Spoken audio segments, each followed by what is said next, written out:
ABC's Chief Global Affairs anchor Martha Raddatz will be hosting This Week Later. Martha, thanks for being on with us. You're going to be speaking with Minority Leader Hakeem Jeffries later this morning. That's just ahead of that Monday meeting at the White House. Democrats, as Alex was just laying out, they seem to really be digging in. So how likely does a government shutdown seem at this point? This seems a little deja vu, right, Janae? We've seen party leaders come together before at the last minute to avert a shutdown, which no one in Washington wants.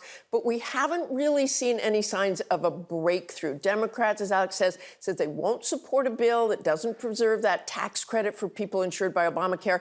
Republicans say that's an issue for another time, in 7 weeks, but makes this potential shutdown very different. What makes it very different is that the Trump administration is threatening these mass firings for the federal workforce, and not just a furlough, as Alex said. These are employees who they say will be told not to return to work after a shutdown ends, if there is a shutdown at all, Janae, and we're all watching that every minute, hoping there isn't one. Absolutely. And you said deja vu. It certainly feels that way. So appreciate you noting how this is much different than before.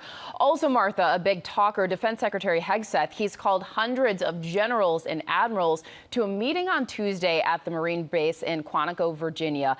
It's unprecedented, but what else do we know about the point of this gathering of military brass, just the sheer scale of it, and what's the reaction within the military? You're right, Janae. It is unprecedented for all these commanders and generals and admirals to come together from all the services at once. And early in the week, because the Pentagon wasn't really saying what it was about, there was lots of apprehension. But now Pete Hegseth, the Pentagon, are saying it's a talk about warrior ethos, that Secretary Hegseth just wants to gather all his senior leaders to talk about their way forward and what's different under the Pete Hegseth Defense Secretary Department. Janae. Will certainly be interesting to watch what happens there. Martha, thank you so much.